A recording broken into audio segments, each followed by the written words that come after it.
going on in the Holy Land. And we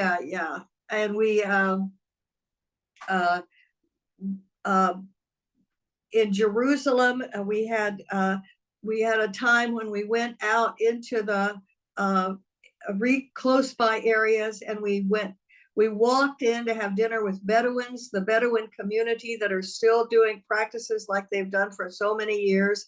And near Jericho, we were with one Bedouin group, and we were sitting with them and crying because bulldozers had come from the Israelis and had destroyed their homes, and their homes were gone. And we just sat there and cried with them while we were there.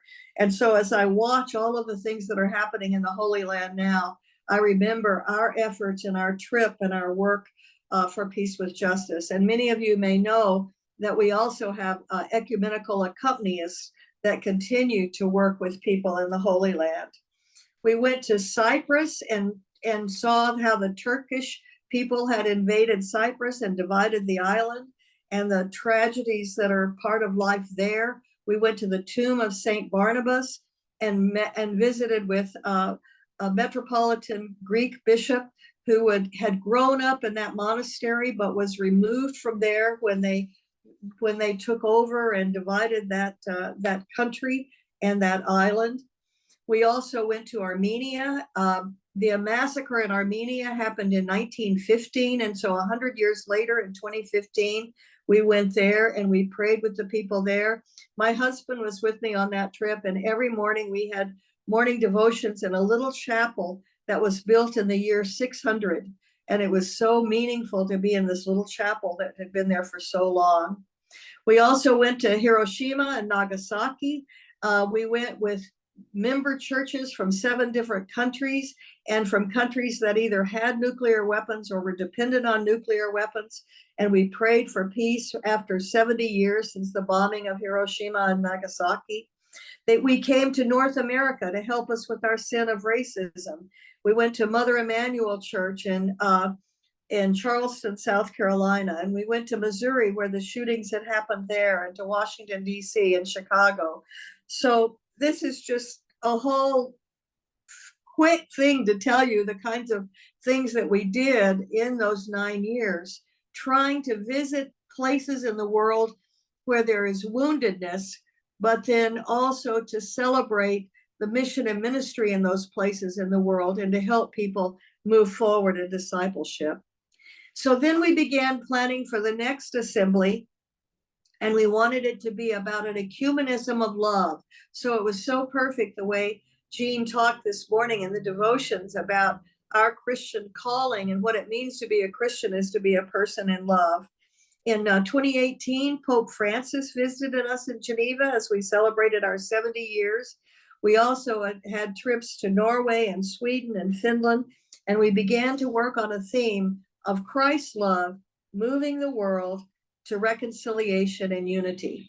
Now I'm going to try to show you a picture, and I'm going to put it up on my screen and see if you all can see it. Can you see it a little bit? Okay. This was at the cathedral, in the Reformed Cathedral in Geneva, and the tall man in the middle is our General Secretary, Olaf, and the woman beside him is our moderator, Dr. Agnes Aboom, and then I'm on the other side of him, and then next to Dr. Agnes is the other vice moderator, Gennadios, Metropolitan Gennadios, and he's looking at another man who was his boss, and that's the ecumenical patriarch from Athens, Greece. So that was the team that worked together for 9 years. We were together planning a meeting of the Central Committee. The Central Committee has 150 members, and the Executive Committee has 25 members. And so the 3 of us would preside at those meetings. Well, we met together in Geneva in February of 2020, planning a meeting, and then you all know what happened. The pandemic around the world closed everything down, and so we couldn't travel anymore. So for the next year and a half, everything was just like we're doing now, was online. And I would meet at 5 o'clock in the morning with people, and the people from Australia were at 11 o'clock at night, and we were at every time zone in between. just like we are today. So it's very, very meaningful. Oh, I got a drink. So we had the pandemic, and then our general secretary, Olaf, became the presiding bishop in Norway. And so we had an interim general secretary who was a priest from Romania, from the Romanian Orthodox Church. And then we were meeting in June of 2022, and Gennadios wasn't on the Zoom call. And we learned that Metropolitan Gennadios had just died. And so we lost our other vice moderator.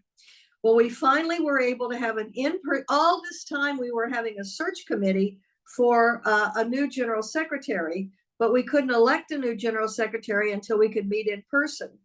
So in July of 2022, which is just a year and a half ago, we finally had an in-person meeting, and we elected a new general secretary who is a Presbyterian from South Africa and a professor, Dr. Jerry Pillay. He's the new general secretary, and he is going to come to our general conference, our United Methodist General Conference in Charlotte next spring, and speak and preach during the ecumenical day at General Conference. So it's really special to have him come to us. And we elected a new group of leaders then when we went to the assembly in Germany in August and September. And that new group of leaders, the new moderator is a bishop from Germany, and then Archbishop Viken Kaizian from the United States, who's an Armenian, is a vice moderator, and a Baptist woman from the Caribbean is the other vice moderator. So those are the new leaders now for the next season that will carry forth our whole understanding of Christ's love that moves us together. But you know, during this time, just before the assembly happened last year, Russia invaded Ukraine. And so then there were issues where some people wanted us to punish Russia and to punish the Russian Orthodox Church. But we said, no, we really have to hold everybody together. We really are one people from all over the world, and let's hold everybody together in love, even when there are these kinds of difficulties. So when we got to the assembly, we had both Orthodox Christians from Russia and Orthodox Christians from Ukraine, both there at the assembly in Germany, and we held it all together, which was a perfect way to begin this whole new theme about Christ's love moving the world to reconciliation and unity.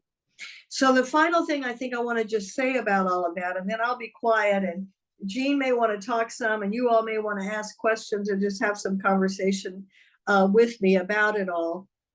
And that is, I really believe that the World Council of Churches, with all of our diversity around the world and all of our efforts, really does make a difference in the world. That we as a Christian community can be present in the world. We can go to the places of woundedness. We can walk alongside of people. We can accompany people in their journey, and we can share Christ's love with the world. And even with the violence that we see in so many places in the world, we really can make a difference. I guess the other final thing I should say is, because, you know, a lot of the conflict is interreligious conflict with the different religions in disagreement with each other. And we try to work together as an interfaith community and work with the Jewish leadership and to work with the Muslim leadership, and then to work with the groups in Asia, with Buddhists and Hindus and others as well. But especially the three Abrahamic groups that are all find our home in the Holy Land and need to find a way to live in peace with one another and to work together in the world. So I think that's kind of what I wanted to say to you. And I just continue to do that work, even though I am not the vice moderator any longer. Thank you. Thank you very much. And what I think you just taught me is that it would be good for me to do a little bit more teaching as I go forward about particular institutions, because this was really very helpful. So before we do anything else, does anyone have questions for Bishop Swenson? I'm curious. I have a couple questions, but I guess my main question is, um, how does the work of the World Council of Churches like reach lay people in the pews, if that makes sense? Or like what could you describe the commitment of the World Council of Churches to make sure that happens? Beautiful. Thank you. And happy birthday. It was great to know that your birthday was in the last day or two. That's just wonderful that we could celebrate. I think the main thing, because I just kind of talked to you about what we as the committees and as leaders there have been doing over the years. But in all of those trips that I made, that I described to the different countries of the world and the witness that we made, there were lay people there in those places and lay people in our meetings that were a part of that as well. So all of the membership are both lay and clergy. So that's one piece. The other piece is through all of our commissions and our other extenuating things. I mean, the Commission on Faith and Order is probably more clergy and fewer lay people than other commissions. But the Commission on Ecumenical Formation and Teaching and Ecumenical Formation, that has a lot of lay people involved. And one of the things that I did in 2018 was to go to Tanzania to a world mission conference that we have. And when we have the world mission conferences and people come from all over the world, there really are a lot of lay people there. And we also become aware of all of our mission engagement in all of our different countries. And so it was really, really powerful to be there. I preached in a Lutheran church that was one of the leading churches there, but there were people from all over the world that were a part of that. And so it really is a partnership. And but like other things, like you said, even though the work is lay people and clergy together in partnership, even so, there's a lot of places where we are, like in your churches and the different places where you all are serving, where people don't know anything about it and don't realize the kind of work together, the connectional work together that's happening on their behalf in many places in the world. So we could do a lot more with teaching people and inviting people in. But all of our local communities, like my local community has a forum where we get together with lay people and clergy and participate in our ecumenical witness, and then connect with what the World Council of Churches is doing too. And I'm hoping that that's still happening, even though a lot of our states in the United States don't have state councils of churches anymore. I still hope there's a lot of ecumenical work that's happening locally. Mm-hmm. I know in the Philippines, there's a lot of ecumenical work. One of the leaders in the World Council of Churches from the Philippines is Rex Reyes, who's Episcopal in the Philippines. And Bishop Apoku is one of the leaders from Nigeria. And he's part of the British Methodist Church or the Nigerian Methodist Church rather than the United Methodist Church. But he's been a key leader. And then lay people in China who are a part of the World Council of Churches that are not clergy, but are lay people as well. And the Quakers. Yeah. Sorry. Go ahead. I just said the Quakers have a lot of lay people that are part of the World Council of Churches too. Well, and one of the things I would recommend, I don't know what you think, Bishop, but there is a weekly update that comes out from the World Council of Churches, and anybody can subscribe to that. And it not only tells you what's going on, like, for example, Dr. Pillay was congratulating people newly elected to positions this week, and there were articles about what's going on with the World Council of Churches at COP28.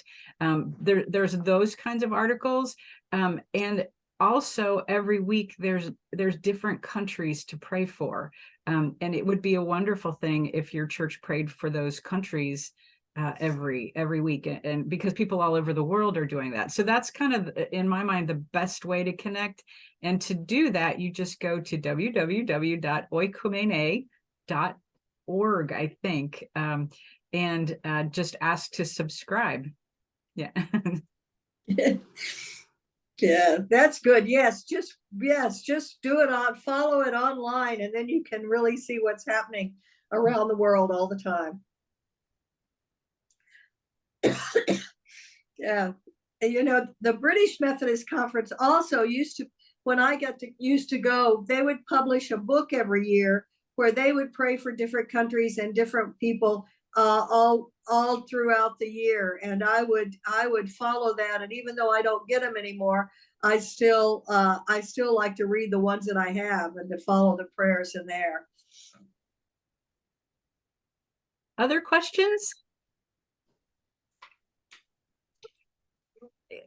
Because I was kind of, I wonder if you could have a little bit of just a conversation with me, Bishop, about what you think maybe some of the trends are in global ecumenism today. And because one of the things, I mean, I'll go through my little list, and if you would kind of critique that and add to it or subtract to it, that I think that might be helpful for these guys.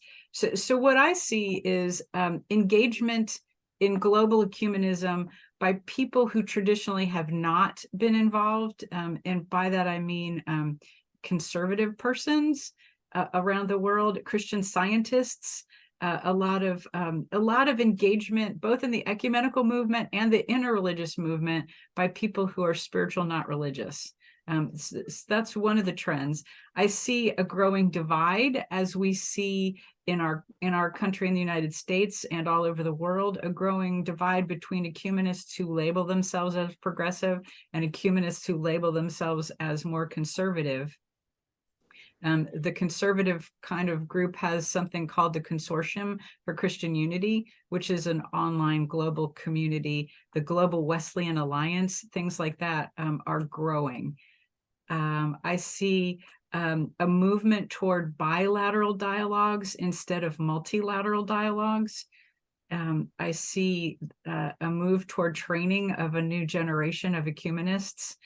And I also see sort of siloed organizations, particularly in the United States, beginning to think about how they might work together better.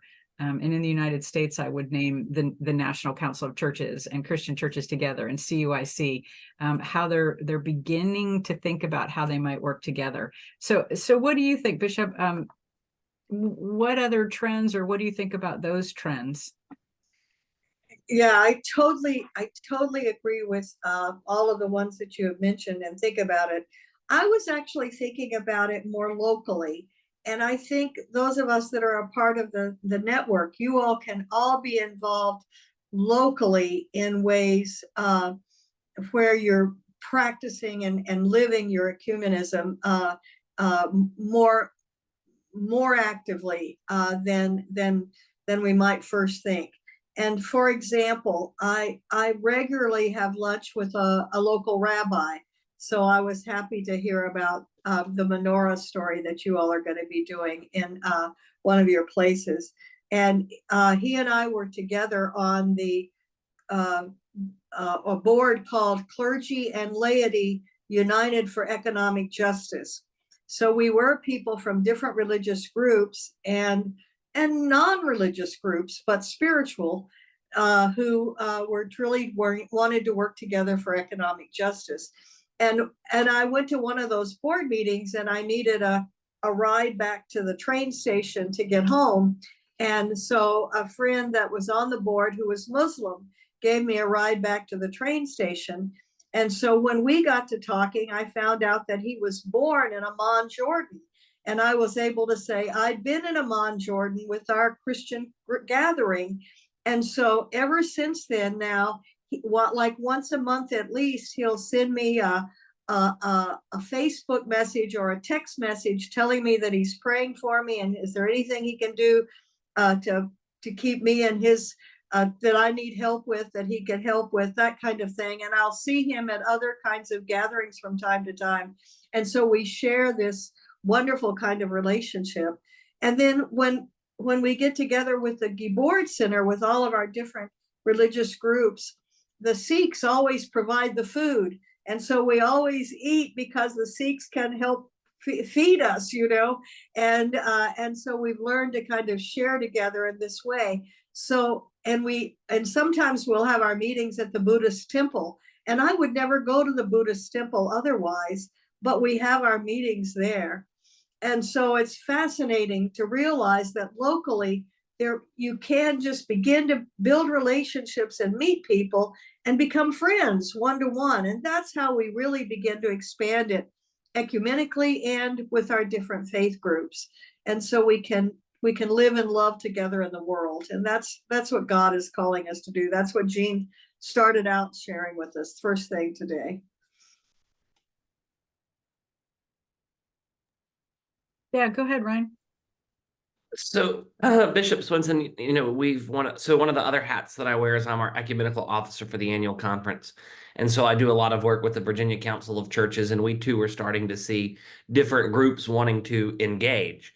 And so one of the big dilemmas that we've had, because the Virginia Council is organized under the National Council model, is that the Church of God in Christ baptizes in Jesus' name, not in the name of the Father, Son, and Holy Spirit, which has become this huge, discussion, especially with Faith and Order, about, do we let them in? Do we not? Which is also very interesting because the Catholic Church is very active in our council, not as members, but as observers.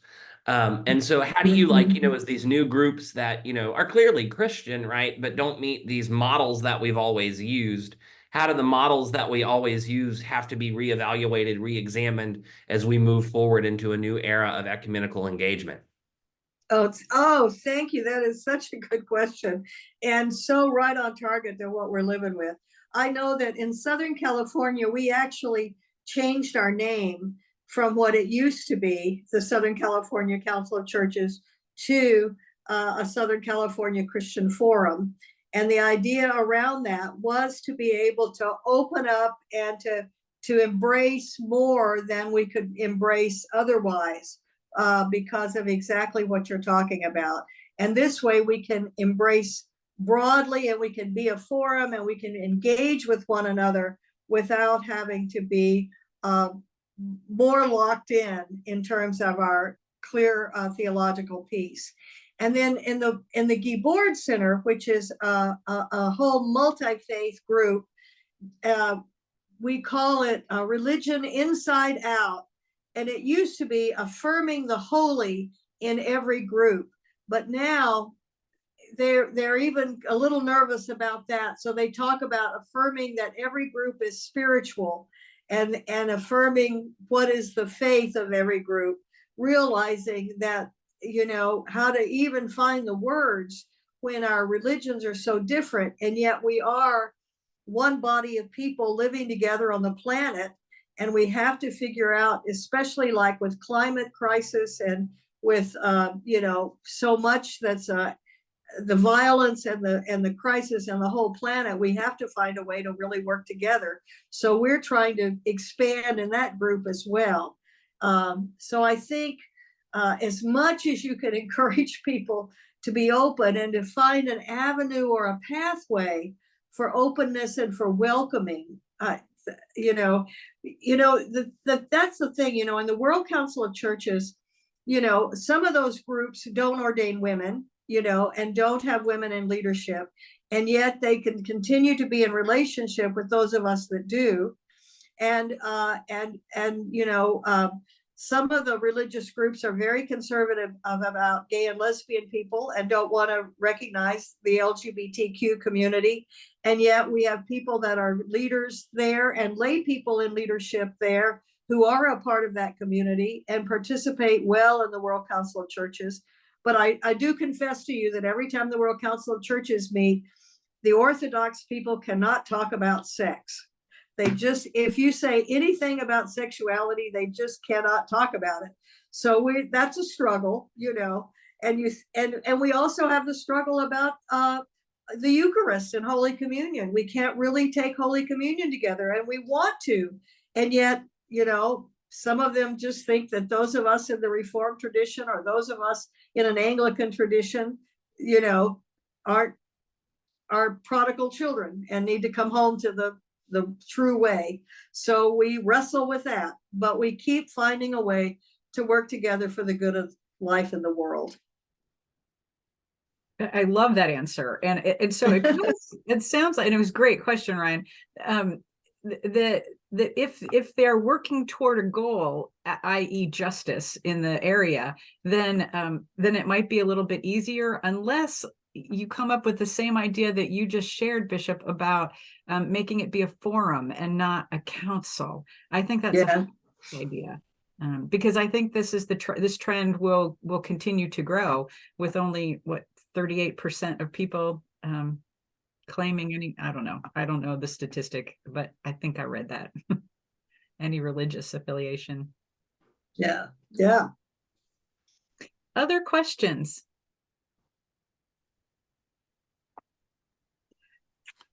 Or Well, your reflections, your reflections about life in your area, that too. Yeah. Lily. okay. Thank you, Bishop, for such a wonderful highlight. And I'm glad that you've been to Nigeria and to so many places around the north. Thank you for that. I'm somewhat grateful for some of the information, and the highly inciting. Actually, I am a kind of having a question, or just a clarity, or to ask you maybe, because ecumenism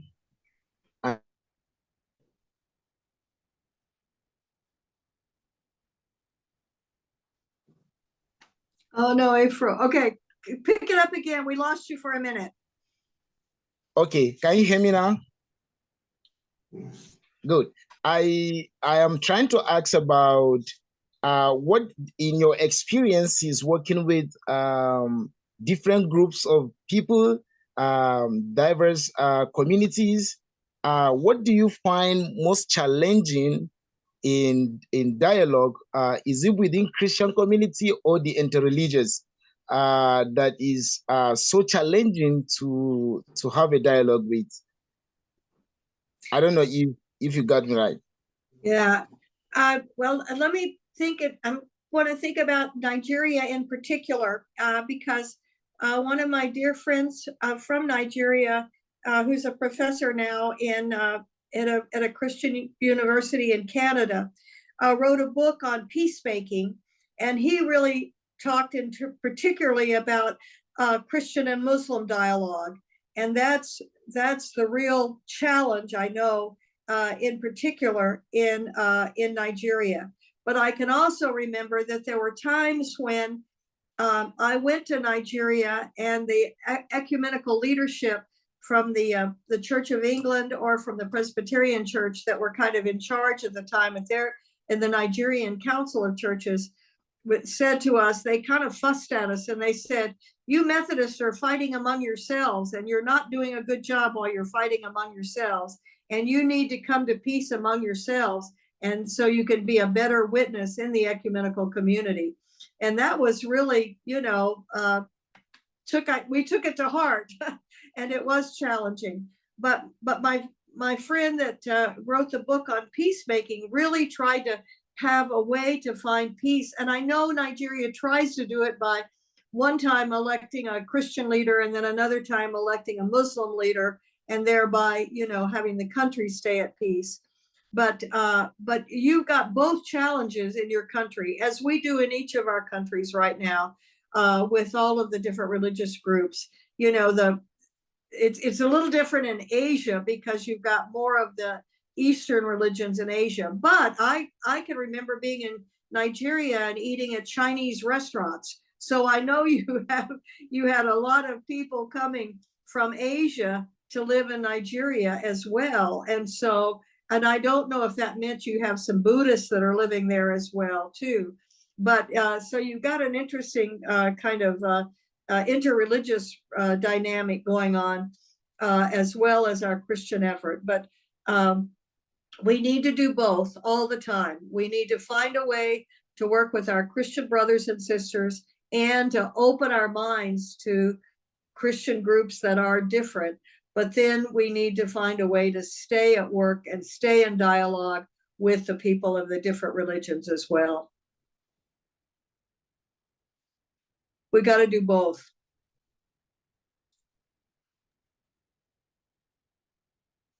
Others? While you're thinking about questions, Bishop, what would you hope that they would know about global ecumenism?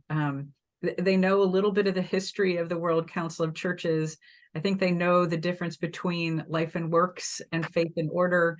I think they know that the United Methodist Church has been a part of the formation of the World Council and the Global Christian Forum and others. They should know concepts like koinonia and the Lund principle. So what else do you want them to know about global ecumenism?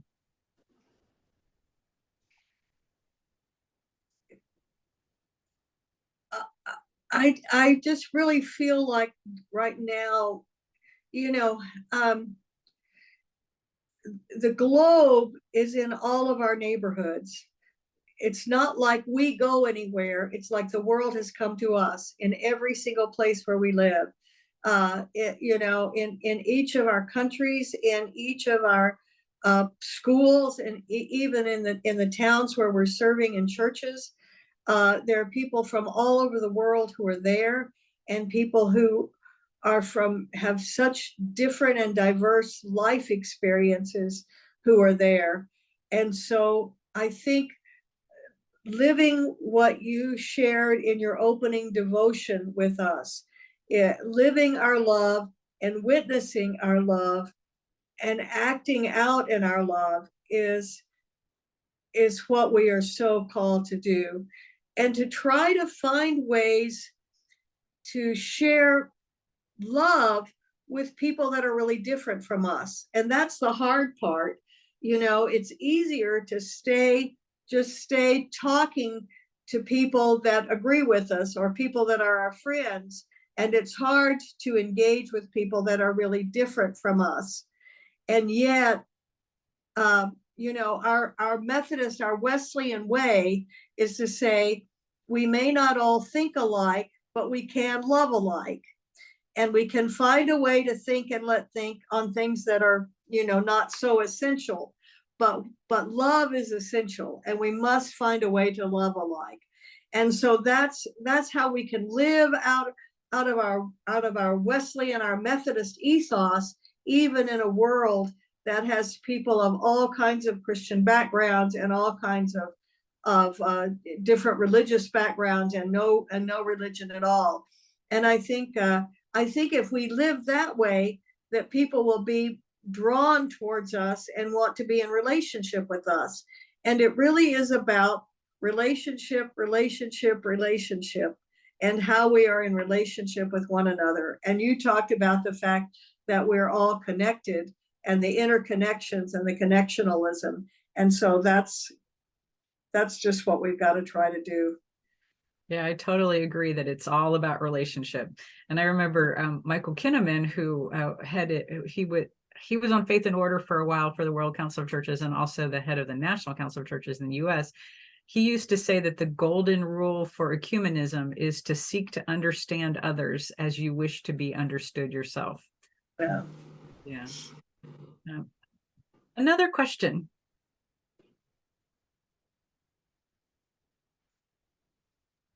Could you talk about how you began to feel called to this type of work, to this type of ministry, or how you knew, if that makes sense? Thanks. Yeah. It's funny. I just kind of really began to live into it. And I think back in my childhood, the family across the street from us in our neighborhood was Catholic. And so I was Methodist, but my childhood was in Mississippi. I was born in Arkansas, but I was raised in Mississippi. And in Mississippi, the dominant religious group was Southern Baptist. And if you wanted to run for office in Mississippi, you had to be Southern Baptist. And so Methodists were minorities, really, in Mississippi, and Southern Baptists were strong. But there was a Catholic family across the street from me, and we became really close. And then when I was in school, there was a Greek Orthodox community in Jackson, Mississippi, and I had two girlfriends who were Greek Orthodox, and both of them had, fathers who ran restaurants in town, and they also had Greek lessons on Wednesday afternoon. They had to go to church and study Greek, and so it was fun to begin to learn about the Greek Orthodox community. So those were early formational kinds of things. And so then simply when I had a call to ministry, it was broadly understood. And then when I was a young pastor in Vancouver, Washington, I was the chair of our local, we called it, it wasn't a council of churches then either. So here's another example. We called it the Greater Vancouver Association of Churches. So it was a broad, open way of having an ecumenical gathering. So I was the chair of that group for a while. And the Catholic priest invited me to come and do worship with him on Good Friday, doing the Stations of the Cross. Well, of course, a Catholic priest couldn't accept a female pastor, but on a service like Good Friday, where they do the Stations of the Cross, he could reach out and be ecumenical also and invite me in. So that was another kind of next step in terms of ecumenical engagement. And so there's simple things that we can do. As a bishop, I would have someone come to the annual conference for the ordination service from all of our different experiences. So I would have the Episcopal bishop, or I would have a Presbyterian leader, or I would have the ecumenical officer of the Catholic Church come, or I would have a rabbi come and be a part of the service. So it reached out ecumenically in an interfaith way in the annual conference thing. So you all can do things where you reach out to somebody in another community and invite them to something. But for me, it was gradual. I have to confess, I'm a process theologian. So the opening up in my own life through that life experience was what really led me to a broader opportunity. And of course, now people are traveling all over the world, more so than they did when I was young too. And so you can travel to different places. I don't know how many of you have been to Basset, and how Jean can talk to you about various kinds of plunges or experiences that you can do in different parts of the world to expand your own ecumenical formation. I was telling Jean about how I continue to be president of a foundation that raises money for scholarships for Ewha Women's University. And that's a women's university in Seoul, Korea. It was started by Methodist women missionaries. And you all are young adults from all over the world that are gathered here in this community. And one of you could have a scholarship to a summer school program at a women's university in Seoul, Korea, because we make that possible. And so, just traveling to the different places and experiencing life in that place and what the community is like in that place broadens your own ecumenical and interfaith experience as well. So, I guess it was a gradual opening, but thank you for asking that. Yeah.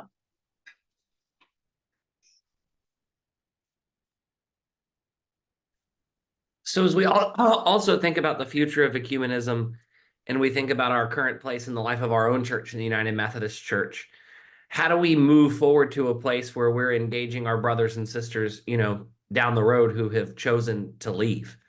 I think that's something I have a ministry in my church that's grown out of the church, become its own nonprofit. And there's folks on the board who have disaffiliated. So when I go to this board meeting, I'm sitting across the table from, folks that I used to work with who are now no longer in the church. And it's a hard and painful thing to do. So how do we move forward to a place, or how do you see us moving forward to a place where we're able to come back to the table and maybe not all be one, but work together and communicate and be ecumenical? Yeah. Oh, thanks. Yeah, that is really a great question. And it is the challenge before us in our time. So much so. It is, you know, we have to love them. We just have to love them, even in their leaving, and say, you know, I'm disappointed and I'm sad, and why did you leave? But I love you anyway, and I just have to keep loving you, because that's what we're called to do. But you know, our lives have got to be less about rules and regulations and more about how to live and care for one another and to care for our environment, so that there is a healthy planet for people to live in together in the years to come. That's what we have to do. And it's like, it's the rules and regulations that are driving us apart. And people are saying, oh, but you don't agree this way, and you're doing this, and that's wrong, and so you can't be a part of me, and I'm going to do something else, or I just want to be in charge of myself and not have some bishop appoint somebody to me, so I want to be my own, you know, church, and so I want to disaffiliate. You know, all of the kinds of things that lead people to in their confusion. And so I just have to say it's got to be less about rules and regulations and more about loving and more about relationships. That's you know, I realize that in some parts of the country it is so hard right now because of the pain that's a part of it. And I was grateful that the church of my childhood in Arkansas did not disaffiliate, but is staying firm, and that some of the other churches that did leave, then people from those churches came to our church, and so now our church is growing and, you know, has a bigger choir than it used to have because of the people that came from a church that disaffiliated and so forth. And I do think that the places where they're offering lighthouse ministry and places where they're offering a way for people to be together and to find a way forward for those who are hurting because of not understanding what all of that is all about and the politics of what that's all about. So we've got to be able to just say, you know, we love you, and let's find a way forward. Let's find a way to stay in relationship, and to realize that indeed Christ's love moves the world to reconciliation and unity. If we can live that, and you know, I gotta just say, what did I do? You know, the World Council of Churches puts out resources like crazy. This one is the Church Towards a Common Vision, and this one is One Baptism Towards Mutual Recognition and One Baptism. And these are from the British Methodist Church. Discipleship, the people call Methodists, and Contemporary Methodism, and so this one is Baptism, Eucharist, and Ministry. And then we also have and this one we also have resources from the World Methodist Conference about the Methodist Church in dialogue with the Orthodox churches, and the Methodist Church in dialogue with the Catholic churches. And all those resources can help us, you know, just find ways to reach out, even when somebody's pulling apart. And sometimes, I guess, what they're pulling apart, we also have to simply be silent and pray silently, and let it be. Amen. To quote the Beatles, let it be. Amen. John Wesley asked, dost thou love and serve God? It is enough.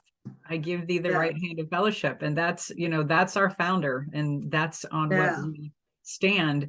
At the recent Council of Bishops meeting, the bishops approved a statement that is going to be sent to the World Methodist Council, because the Global Methodist Church has made inquiry about what it would take to, you know, become at least a part of the World Methodist Council. And the statement that the bishops came up with, Jean's summary, Bishop Swenson can maybe correct me on this, but the summary is that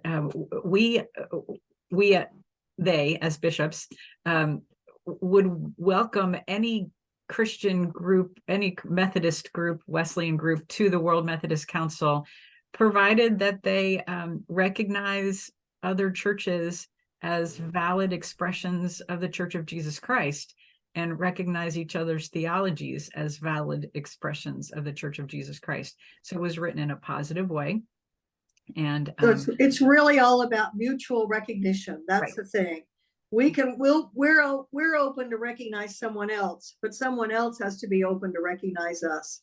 So if we have mutual recognition, we can shake hands and keep going.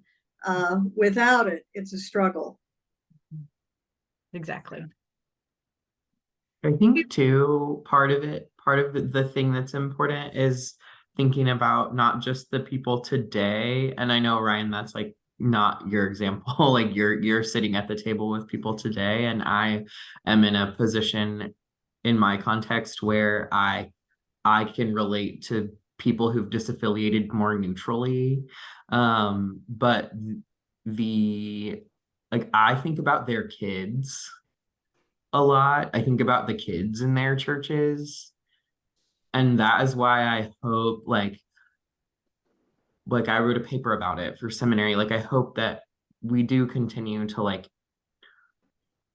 invite those kids to United Methodist youth events. And like I hope that they do get scholarships from GBHEM and things like that, because there's, I mean, like my sort of self-interested, like protective mindset is like, there is like a reality that a percentage of their kids are queer, and I want them to have a church that loves them. But also, like, you have to think about conversations today that are going to impact who feels like they can have a place in 10 and 20 years. So I don't know.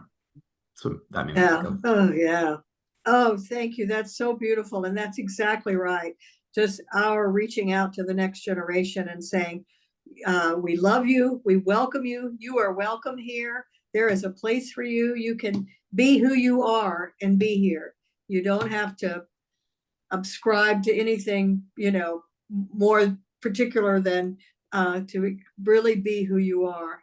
I'm as you all heard, I'm at the Hollywood United Methodist Church. And one of the things I love to say about Hollywood, I said this when we welcomed our new bishop to Hollywood last Sunday. I said, here in Hollywood, we are proudly progressive and wildly loving. And that's a description of who we are. And I think that's something we can be and be a part of the United Methodist community. Amen. Maybe time for one more question.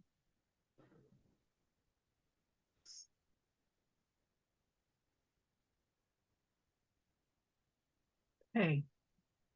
Any final words you want to give, any wisdom to these young people as they go off on the journey? Yeah, I just love that you are a group from around the world, and that you come together and get to know each other on the screen from around the world. I hope that you have some opportunity to be together face to face and in some kind of setting. But I know that you are all doing great ministry, and you're doing great witness for the love of Christ in the places where you are. And just know that now that I have met you all, I'll keep on praying with you and for you as we go together, and as we continue to be on a pilgrimage for justice and peace, as we continue to try to make the world a safe place for all of God's children. My life is about seeing that there's abundant life for all God's children in every place, and that's what matters to me. Thank you so much. You just continue to be such a witness to me and just fill my heart with joy, Bishop. So thank you very much for being with us. Thanks. Okay.